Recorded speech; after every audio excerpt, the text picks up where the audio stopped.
Good morning po. Can we all stand up as we worship this morning? Amen.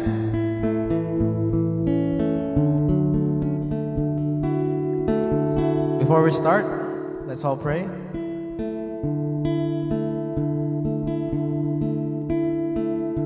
Let's pray. Dear Heavenly Father, Jesus, we are here once again, another Sunday, Lord. Another beautiful Sunday morning with you. Lord, we are here today, ready for your presence, ready to worship you, and we are ready to receive your word. Lord, before we start this service, Lord God, we just look back to the moments, the previous week. We look back at the times that we struggled, when our days were busy, when there's no calmness in some of our days. Lord God, we remember you and your guidance to us. We remember the times that you've blessed us, even the times that we don't know about, Lord God. This morning, Lord Jesus, we ask your guidance once again as we face another week full of uncertainties, Lord God. It is true, Lord, that we just follow your steps. We are here expressing our obedience to you, Lord. And although there's only a few of us, Lord God, we know that you are here with us. So Lord, we pray for our brothers and sisters that are making their way here, our brothers and sisters that will be watching online in a few moments. We pray for our families, Lord God, our friends, the people that we love so dearly, Lord God. May you guide them as well. Give them the peace, the comfort that they need during hard times. We just proclaim your love and your grace and your mercy on us. And we give thanks to you. You are the living God that we serve. And Lord, as this new week goes by, as we head to this new week, Lord God, may you just take away all our doubts, our worries, our anxieties, Lord God, and help us to just focus on the good things, focus on you. We love you, Lord. May you just bless every family represented in this place. Keep us away from all the evil and sickness that are happening around us, Lord God, and just cover us with your protection. We love you. And all God's people say, amen.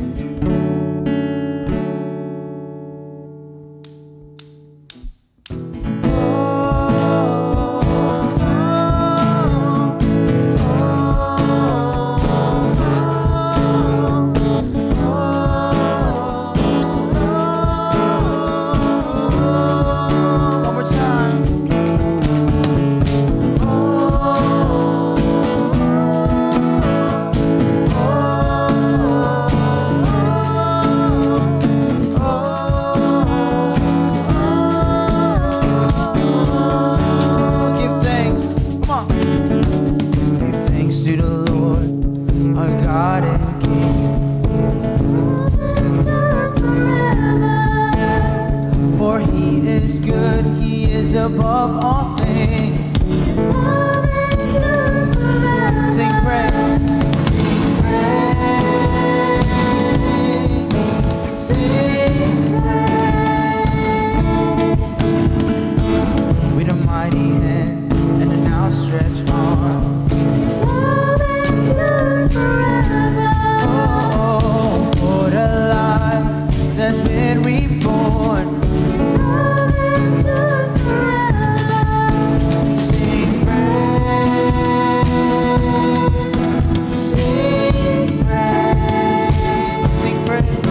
Sing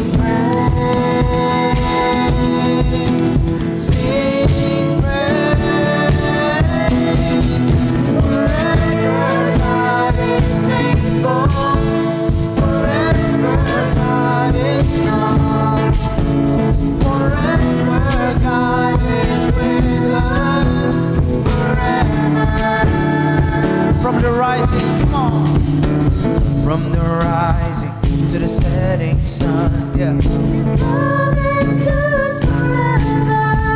'Cause by the grace of God, we will carry on. His love endures forever. Sing praise, sing praise,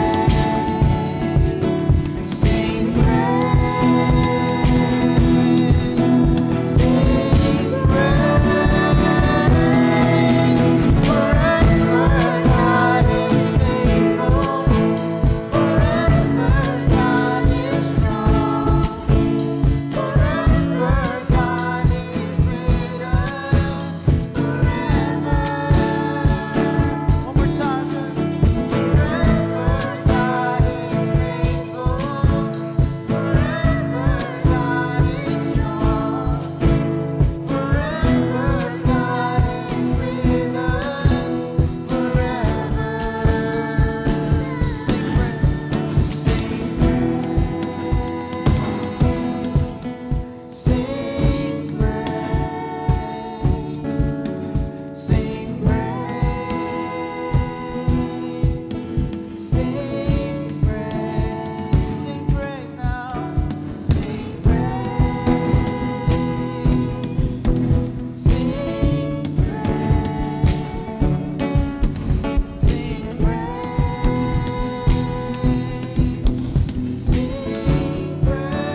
Still your mercy remains.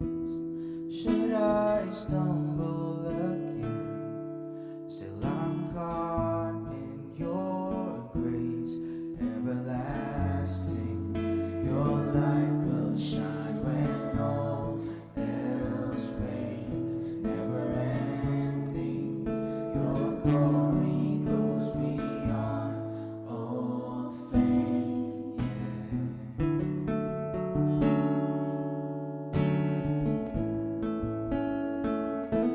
You will above all else. My purpose remains. The art of losing myself in bringing you praise everlasting. Your light will shine when all else fades, never ending. Your glory goes beyond all fame. Yeah, my heart and my soul, I give you control. Consume me from the inside out, Lord. Let justice and grace become my embrace. To love you from the inside out, everlasting. Your light will shine when all else fades, never ending. Your glory goes beyond all fame. And the cry of my heart is to bring you praise from the inside out of my soul. Cries out,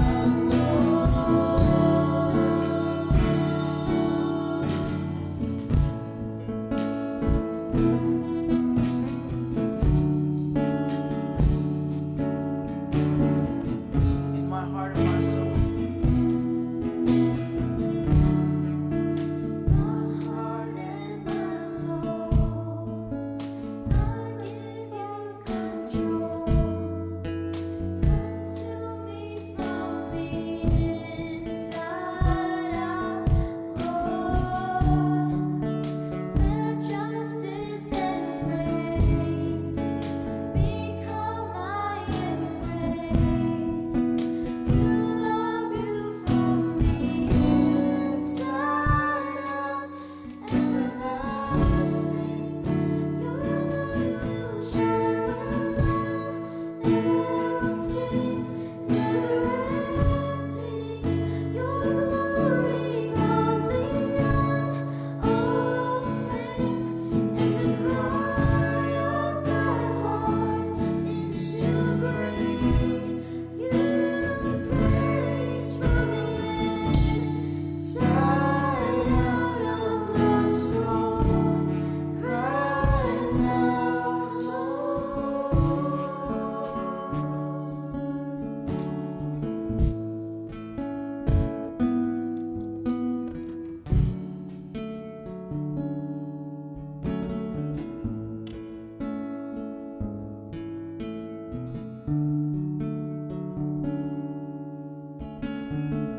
Tayo po'y dumako sa panalangin, mga kapatid. Hayaan po nating ating madama at maranasan ang kapangyarihan ng Panginoon sa pamamagitan ng Banal na Espiritu. Kagaya po ng sinasabi ng kanyang mga salita, kung ang tao ay nagkakatipon sa kanyang pangalan, siya ay kasama at nasa kalagitnaan natin. Tayo pong lahat ay manalangin. Salamat po aming Panginoon sa oras na ito, sa pagkakataon na binigay mo sa amin, Panginoon, upang minsan pa we can go and we can worship you in spirit and truth.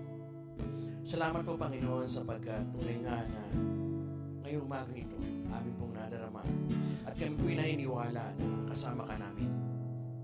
At sa aming pananalangin, Panginoon, sa aming pagsama-samang ito, kasama po nito ang aming mga pasalamat sapagkat hindi po namin kayang bilangin ang mga biyayang patuloy mo pong pinagkakaloob sa amin. Kahit Panginoon yung mga bagay na hindi pa namin natatanggap, subalit malinaw ang iyong pangako na kung kami hihingi, kung kami ay mananalangin, sa pangalan ni Jesus, iyong ipagkakaloob. Salamat Panginoon sa pananampalataya.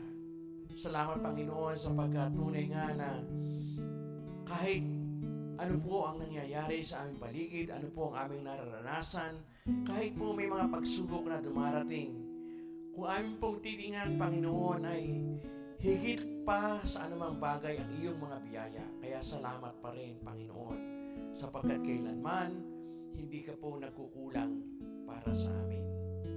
Gayun din, Panginoon, sa oras na ito sa aming sama-samang pananalangin at pasasalamat, dinadala po namin sa iyo, Panginoon, ang aming mga kahilingan. Para sa mga kapatid na narito ngayon na may kanya-kanya pong nais iparating sa iyo. May kanya-kanyang prayer request na nais po nilang ipanalangin ngayon. Ama, dalangin po namin kung paano ikaw ay naging tapat sa amin sa mga nagdaang araw. Lord, ikaw po'y patuloy na magtapat sa amin kahit ngayon. At naniniwala po kami, Panginoon, na nakikita mo ngayon ang aming mga puso. Alam mo po, Panginoon, ang aming mga kahilingan. Ang iba po dito, Panginoon, hindi nga namin kayang manggitin sapagkat hindi namin kayang sabihin. Subalit, Ama, ang iyong kapangyarihan, ang iyong wisdom, alam mo po ang nasa puso namin. And Lord, we are praying for this. Nawa, ikaw, Panginoon, na magkaloob. Ano man po ito may kinalaman sa aming mga material na pangailangan, mga kagalingan sa aming pangatawan, sa aming kalusugan, mga pangailangan ng guidance sapagkat, Panginoon, we need to make a important life-changing decisions. Lord, whatever it is, Father, in the name of Jesus, I pray that you will provide your people with your guidance, with your blessings, with your grace, with the answers to prayers. Maraming pong salamat, Panginoon. At sa oras na ito, maging yung mga taong wala rito ngayon, nakapatid namin, ang mga taong manonood po nitong aming delayed worship in a special broadcast, Lord, dalangin po namin, ikaw ang kumilos, ikaw ang humipo. At dalangin po namin ang mensahe mula sa iyong salita na aming titingnan at tutunghayan ay magsalita sa amin, magdala sa amin ng bagong insight, magdala sa amin ng kalakasan, at nang higit, Panginoon, malapit kami sa iyo. Maraming salamat, Ama. At ang lahat po ng ito ay aming idinadalangin, aming pinagpapasalamat, sapagkat amin itong hinihiling sa pangalan ni Jesus na aming Diyos tagapagligtas. Amen. Amen. Makaupo na po kayo. Pagpalain kayo ng ating Panginoon. Ngayon ay Tagalog worship tayo sapagkat naniniwala ako na halos lahat ay nakakaintindi ng Tagalog. Kung dumating yung mga English speaking people, then we will change to English, pero ngayon magtatagalog tayo. Praise the Lord. Mabuti po ang Diyos. Bago po yung mensahe, ay nais ko munang magbigay ng ilang announcement. Number one ay every Wednesday, meron po tayong worship service, meron po tayong gawain, yung ating Wednesday church. It's an English service. So, kung kayo po may time at meron kayong kaibigan na wala silang panahon to go to church on Sunday, sabihin po niyo sa kanila na meron tayong special church for non-Sunday worshiping people o Wednesday church. Pangalawa ay ito po malaki para sa mga kabataan at kalalakihan or men. For all the men, meron po tayong men's breakfast on August 10. Ito po ay combined breakfast fellowship para sa Vietnamese group, Filipino group, at Anglo group. Ang dahilan po ay titipunin natin yung ating mga kabataan, ang mga kalalakihan, para po mag-launch tayo ng special ministry para sa kanila. Doon po i-highlight natin yung kanya-kanyang hilig. For example, mayroon kaming grupo ng nag-golf.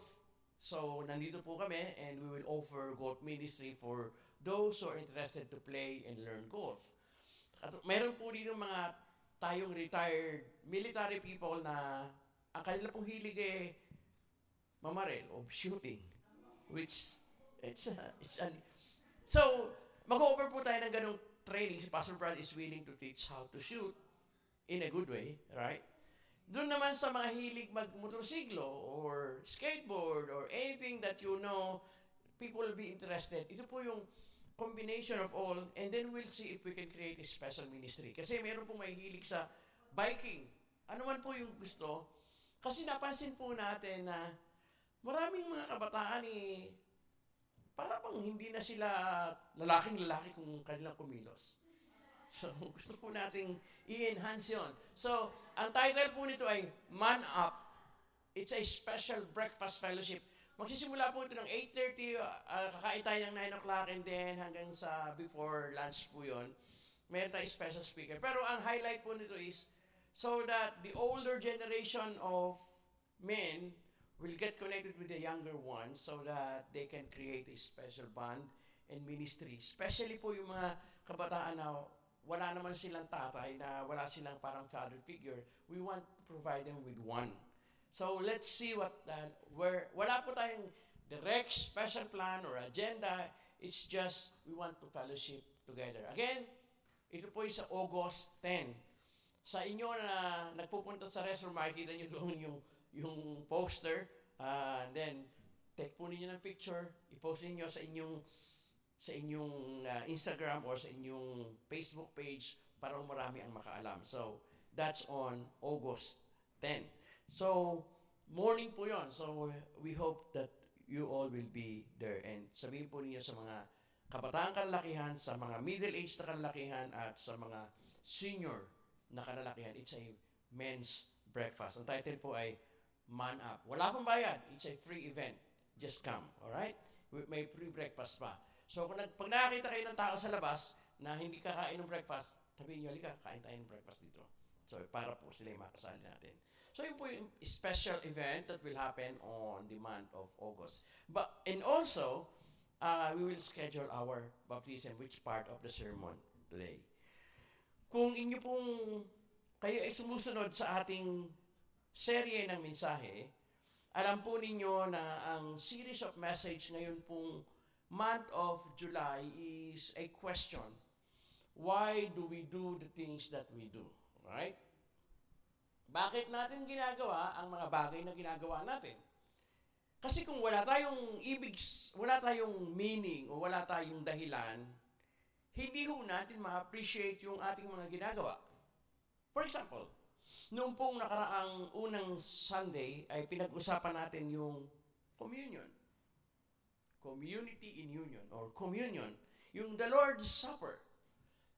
Tingnan po natin, bakit ba tayo nagsa-celebrate ng Lord's Supper? Bakit ba natin ito ginagawa? Bakit importante ito sa buhay ng Kristiyano? Pangalawa, pinag-usapan natin yung public worship o yung holy gathering of people, especially Sunday morning o kaya Wednesday night, kung saan nagtitipon ng mga tao para sumamba sa Panginoon. Bakit natin ito ginagawa? So, babalikan lang natin, bakit importante malaman natin ang dahilan? Kasi ito po yung magpapatibay ng ating pananampalataya. Parang, bakit kayo inom ng food supplement o ng vitamins? Kasi nagpapalakas ng katawan.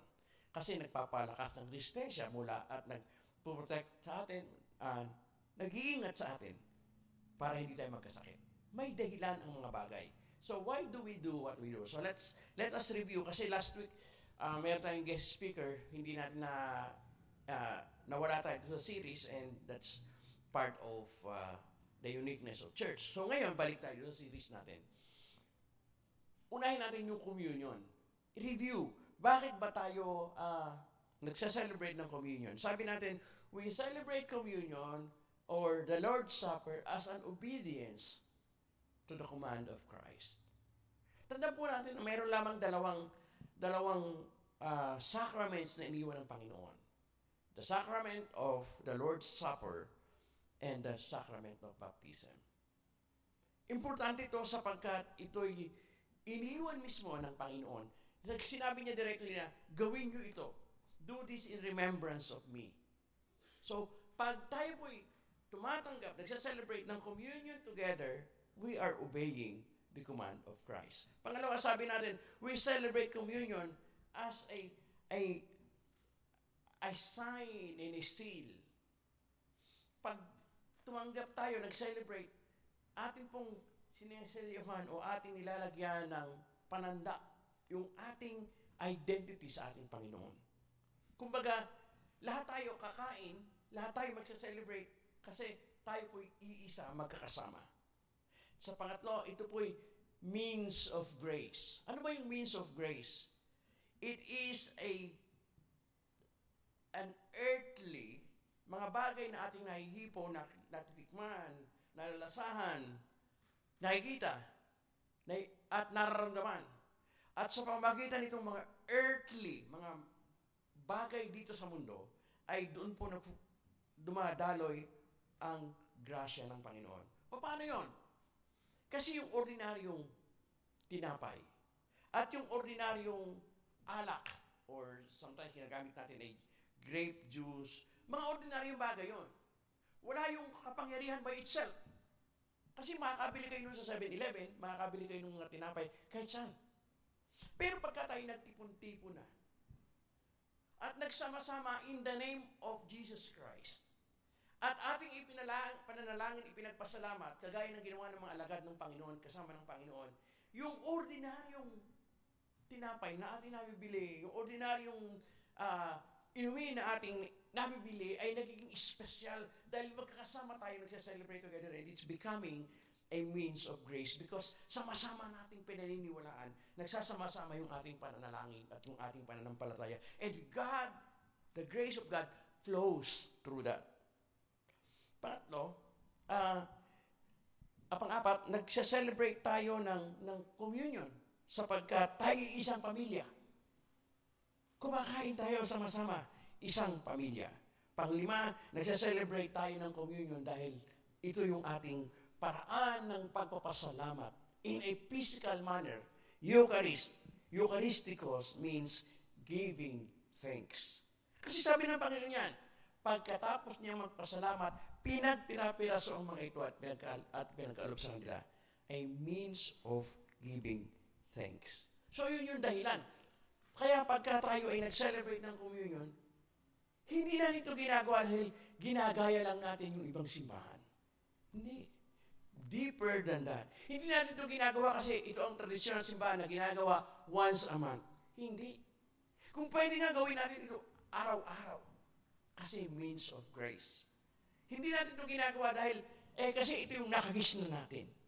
Deeper than that. Ginagawa natin ito sapagkat ito'y bahagi ng utos ng ating Panginoon. Then after that, ang pangalawang sermon yung pong communal worship. Ang sabi natin dito ay divine worship, pagsamba. Ang isa sa usual o na para maging meaningful ay tawagin natin itong holy gathering. Right? Yung pagtitipon ng mga mananampalataya para sama-samang sumamba. Pwede ka namang sumambang mag-isa sa iyong bahay. Pwede yun. Pwede ka namang, wag nang pumunta sa simbahan, manood ka na lang ng pagsamba online. Pwede rin yun. Pero bakit kinakailangan merong pagsama-sama? Number one, communal worship is a way of thanking the Lord or celebrating and with thanksgiving and prayer. Sabi po nung sila unang-unang nagkatipon sa Book of Acts, every day they continued to meet together in temple courts. They broke bread together in their homes with sincere hearts, praising God and enjoying the favor of people. Praising God. Kaya may kanta. Yun yung ating kinakanta, hindi aksidente yun. Yung ating kinakanta, pag tinignan nyo yung mga letra o yung mga words ng ating kanta, expression of thanksgiving and worship. So, kaya natin ginagawa yon. Hindi lahat ay sinasalita, ang iba kinakanta. Second, communal worship is a way of learning and spiritual development. Hindi yung tayo nagtipon-tipon at nagtawanan. Hindi lang tayo, kasama ang tawanan, siyempre, pero hindi lang yun. Hindi lang nagpunta tayo dito, nagbihis at nagpa-cute. More than that. Kasi yung ating sermon na pinag-uusapan, yung ating reflection in the Word of God, meron hong content, meron hong lesson. Meron tayong natututunan, meron tayong nadidiskubre, meron tinatawag na revelation through the Word of God. At tayo'y natututo. For example, dati hindi natin alam masyado kung anong ibig sabihin, bakit tayo nagko-communion. Ngayon, alam na natin. Merong dagdag kaalaman. At ang tawag doon ay spiritual development. Okay? Pangatlo, communal worship is our expression of community. Dati-dati, nung hindi pa kayo sumasama sa pagsamba, tayo ay stranger sa isa't isa. Hindi ko kayo kilala, hindi niyo ako kilala. Hindi talaga tayo magkakakilala. Pero dahil nagsama-sama tayo and it becomes regular, we become not just a friends, we become family together. At naging community na tayo. Nagkakasundo tayo sa iisang pananampalataya, sa iisang layunin, sa iisang prinsipyo na pinaniniwalaan natin. Na si Jesus ang ating Diyos at tayo kanyang mga anak. Nagkakaisa tayo roon. We are already a community. Pag tingnan yung Facebook, napakaraming mga community sa Facebook. May community ng mga naghahalaman, may community ng mga may hilig sa golf, may mga community na may hilig sa kanta, may community na may hilig sa kung ano-anong mga bagay. Alam niyo ba na mayroon ako na-discover noong isang araw na may community pala ng may hilig sa insekto? Ha? Meron palang ganun. Hindi arachnid community. Wala silang pinag-uusapan kundi yung mga kulikulisa. Kaya kasi nakatanggap ako ng invitation. Sulaan ninyo, nag-member ba ako? Hindi. Hindi ba? Kasi takot ako sa insekto. So, ang daming community. Meron tayong community. Tayo ang tawag sa atin ay community of faith. Kasi yung ating worshiping together builds up that community. So, hindi lang tayo nag-aabala ng 1-2 oras every Sunday or 1 oras o 2 oras every Wednesday. Pag may prayer meeting, pag may ito'y building up of community. Pagka kayo nasaktan o mayroong nangyari sa inyo, alam ninyo na hindi kayo nag-iisa sapagkat mayroong isang kahit na maliit na community na alam niyong nananalangin para sa inyo. That is part of being one in God or being in a community. At yung ating pagsasama-sama today, right now, is an expression of that community. Na ngayon, alam natin yung dahilan bakit tayo nagko-communion, the Lord's Supper, alam natin yung bakit tayo sumasamba magkasama. Ngayong umaga, pag-usapan natin yung pinagdaan ng marami o pagdaraan ng marami, ang tawag ay bautismo. Bakit? Why we do what we do? Why do Christian Church baptize believers? Bakit kasama doon sa disiplina at proseso ng pananampalataya yung bautismo? So, ang text natin is Matthew 28:19-20. And pag nasa bahay na kayo, pakibasa niyo yung Acts chapter 8, 26-40. Kasi by my time, wala na akong time basahin yung mahaba na text, yung Acts 8, 26-40, yung baptism of the eunuch na binaptismuhan ni Philip. So, basahin lang natin yung 28:19-20. Then the 11 disciples went to Galilee, to the mountain where Jesus, 16-20, where Jesus had told them to go. When they saw him, they worshipped him, but some doubted. Then Jesus came to them and said, all authority in heaven and on earth has been given to me. Therefore go and make disciples of all nations, baptizing them in the name of the Father, the Son, and the Holy Spirit, and teaching them to obey everything I have commanded you, and surely I am with you always, to the very end of the age. Ulitin ko po yung 19. Therefore, go and make disciples of all nations, baptizing them in the name of the Father, the Son, and the Holy Spirit, and teaching them to obey everything I have commanded you. Yon. So, iwan natin sandali yung make disciples, yung una. Iwanan din natin muna yung pangatlo, yung teaching them to obey. Mag-concentrate tayo ng pagdating doon sa pagiging disciple. Mayroong isang factor na isinama ang Panginoon na hindi pwedeng iwan. Kasi, make them disciples, baptize them, and teach them. So doon sa pagiging disciple ng Panginoon, ang isa sa malaking component ay yung baptize. Bakit? Okay? Ano ang ibig sabihin kapag ang isang tao na nagsimulang manampalataya sa Panginoon, lumakad sa pananampalataya ay binautismohan o bakit binabautismohan? So mayroon po tayong ilang mga rason. Number one ay, ito po ay isang akto o an act of obedience, kagaya ng communion. Sabi ko po kanina at noong nakaraang sermon na meron lamang dalawang sacraments na iniwan ng Panginoon. Sacraments means holy action or isang bagay na iniwan ng Panginoon na directly He commanded people to do. Okay? Yung mismo po doon sa labi at word ng Panginoon nagmula. Yun ay yung the Lord's Supper, do this in remembrance of me, at pangalawa ay yung baptism, baptize them in the name of the Father, Son, and the Holy Spirit. Ito po ay bahagi ng command ng Diyos. Hindi ho ito interpretation ni Peter, ni Paul, o ng mga apostle. Ito po ay directly command that comes from the very mouth or the word of Jesus Himself. So kung ito inuutos ng Panginoon na gawin ng mga mananampalataya, therefore kapag ito'y ginagawa natin, sinusunod natin yung utos ng Diyos. Intindi na kapag hindi natin ito ginagawa, meron tayong pagkukulang doon sa pagsunod sa utos ng Diyos. Right? Go and make disciples. Ito po'y utos, hindi lamang doon sa mga taong lumalapit sa Diyos or mga disciples or mga naglalakad palapit o sa kanyang walk of faith. Ito po'y utos sa mga taong nangangaral tungkol sa Diyos. Those who preach the gospel are mandated, or English naman, ay inuutusan na hindi lamang magturo, hindi lamang mangaral, kundi sila inuutusan na magbautismo.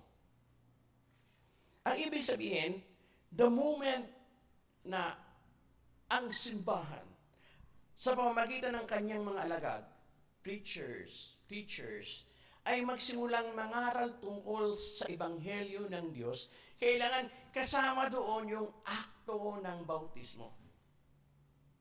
Pag binasa ninyo yung Acts chapter 8, na wala na akong time basahin nyo sa bahay, ang nangyari po doon ay yung Ethiopian eunuch, yung kanang kamay ng reyna ng Ethiopia, yun yung taga-ingat ng kanyang kayamanan, ay nagpunta sa Jerusalem para sumamba.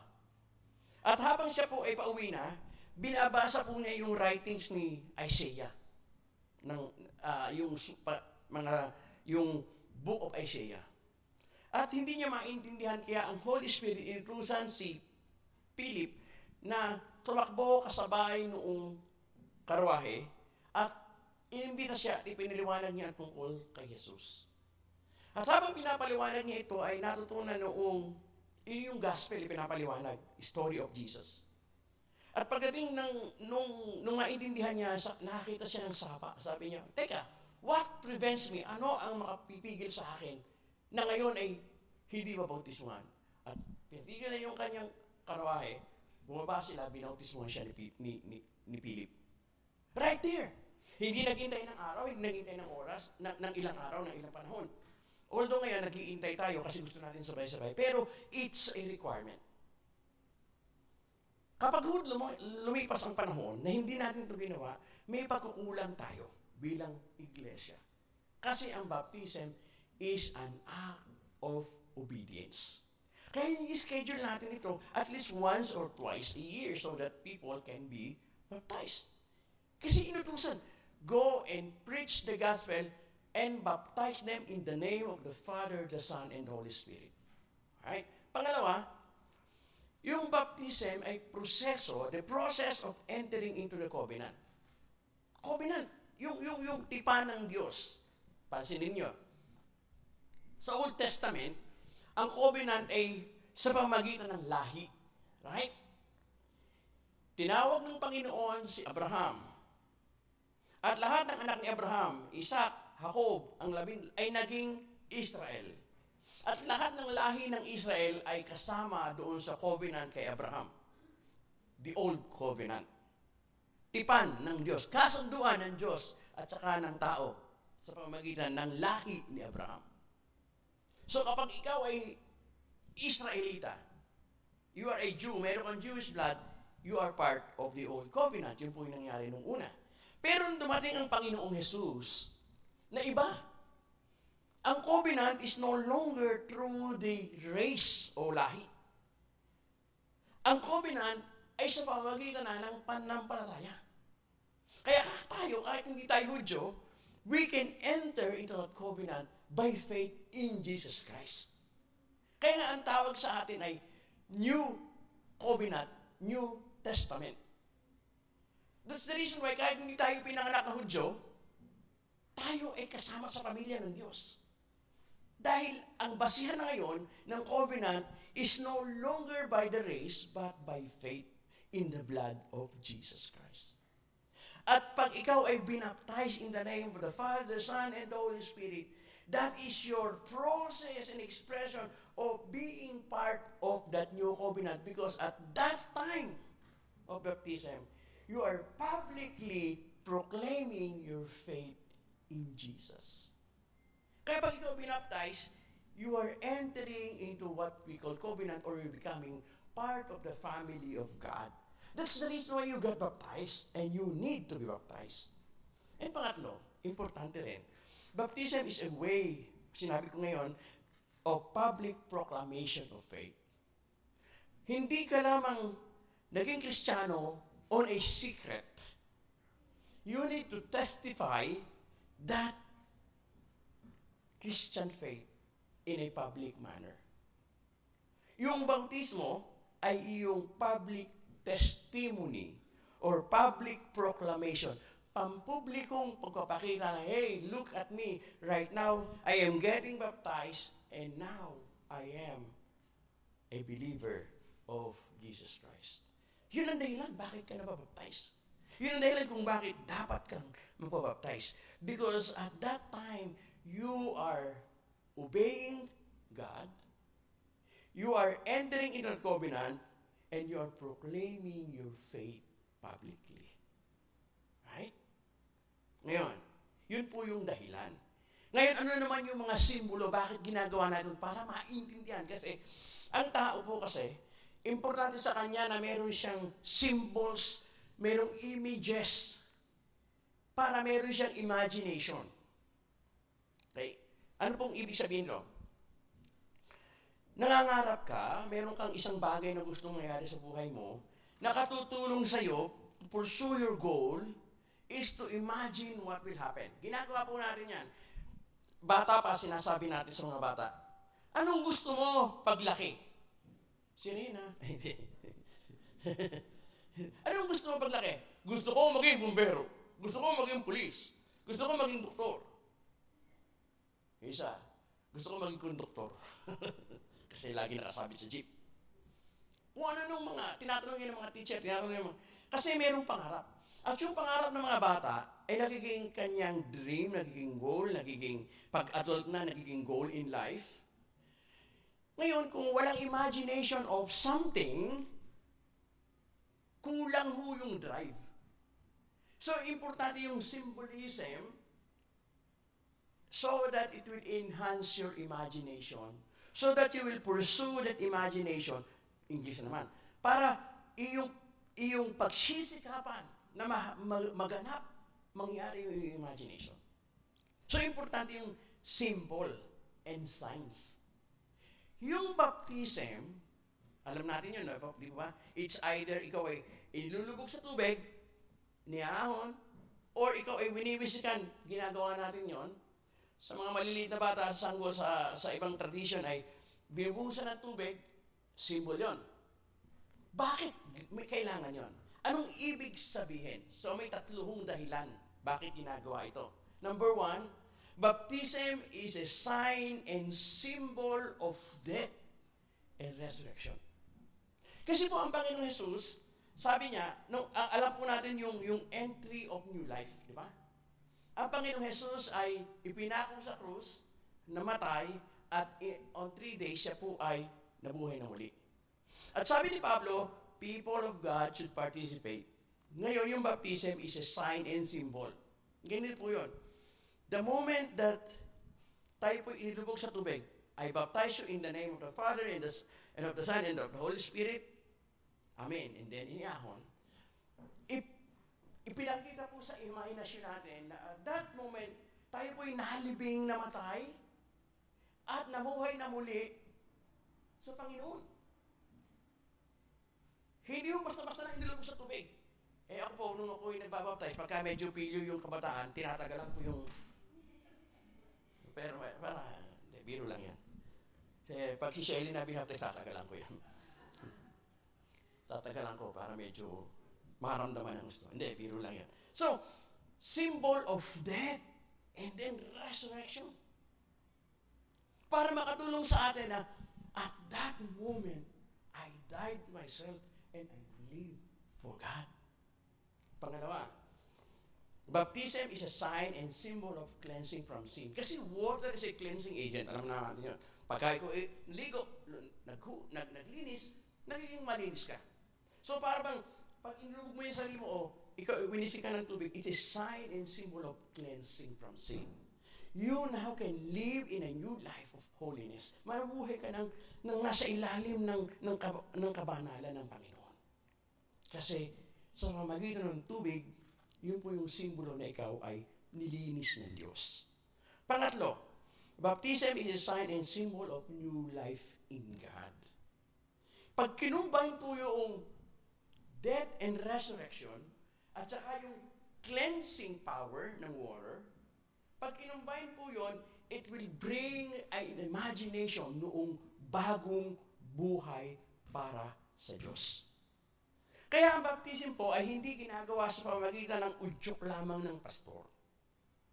Hindi po ito ginagawa dahil sa pinipilit ka ng iyong kaibigan. Ginagawa mo ito because you know that right now you are dedicating yourself sa Panginoon sapagkat gusto mong mabuhay ng bagong buhay sa pamamagitan ng pananampalataya. Sa inyo po na nabaptize na. Sabi po ng 2 Corinthians 5:17, Therefore, if anyone is in Christ, the new creation has come, the old has gone, the new is right here. Sign of new life. Yung buhay natin ay nakakakitaan ng pagbabago. Nagiging bago yung perspective kasi meron ka ng bagong kaalaman. Now, so alam natin yung dahilan, magpapabautismo ka dahil kailangan mong sundin ang Diyos. Magpapabautismo ka dahil kailangan mong pumasok sa covenant ng Diyos. Magpapabautismo ka dahil kailangan mong maging bahagi ng pamilya ng Diyos.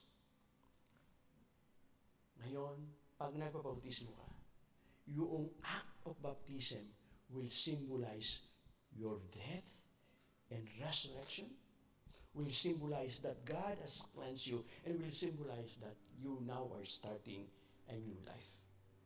Sa inyo na mga nagpabautismo, sana po naging malinaw ito sa inyo nung kayo nagpabautismo. Sana hindi lang kayo napilitan dahil sinabihan kayo ni pastor. Sana hindi lang kayo napilitan dahil napasama lang kayo sa baptism, and then, sige nga, mailubog na nga rin. Pagbabago po ng buhay. Hindi ito literal na kamatayan. It was spiritual expression. Ang tanong ngayon, pwede ka pa magpa-rebaptize? Pwede po. Kung hindi malinaw sa iyo ang naging baptism mo nung araw, bakit? Pwede mo ulitin yun kasi magbibigay ka. That doesn't mean that your previous baptism is not valid. It is just you are renewing your commitment to God.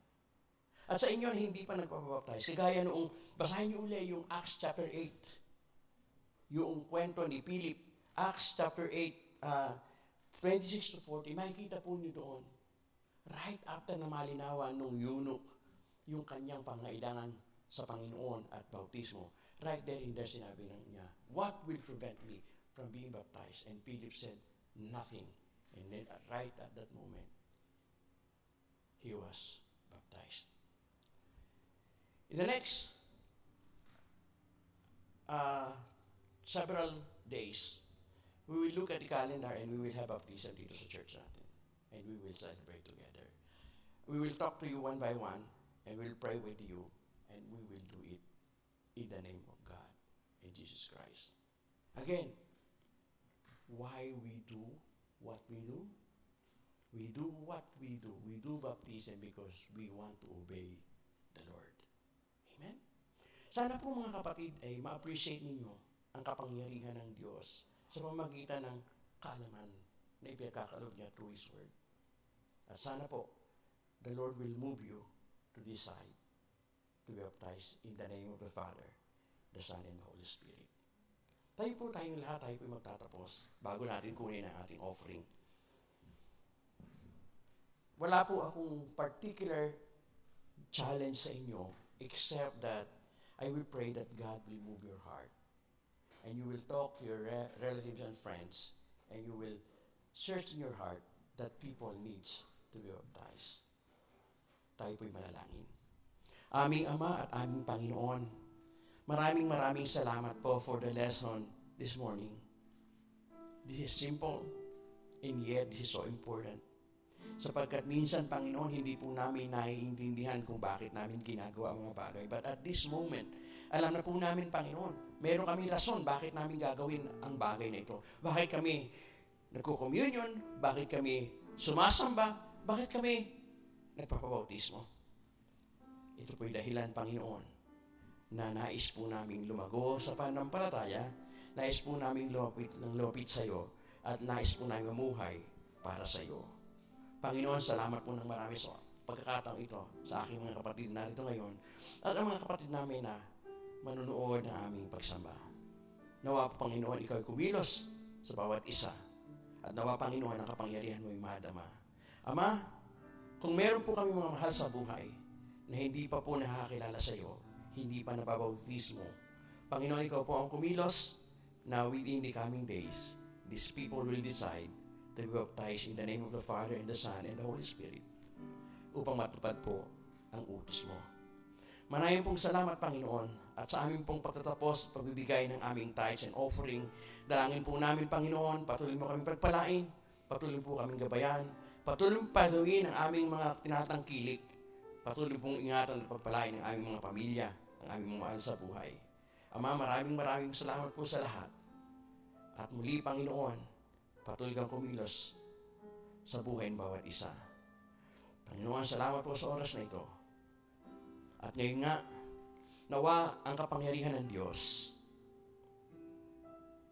ang presensya at pag-ibig ng Panginoon sa pamamagitan ng kanyang anak na si Jesus at ang kapangyarihan ng Diyos sa pamamagitan ng Banal na Espiritu ay sumaating lahat. Gabayan tayo mula ngayon at sa mga darating na araw at pagpatuloy na pagpalain ang ating mga buhay. Ito po ay aming dalangin, Panginoon, sa pangalan ng Ama at ng Anak at ng Banal na Espiritu. Amen. Amen. Tapos na po ang ating pagsamba. Tayo po'y dumako sa lunch fellowship at kung kayo po'y kinikilos ng Diyos sa inyong tithes and offering, narito po ang offering basket. Ilagay po ninyo ang inyong offering. Pagpalain po kayo ng ating Panginoon.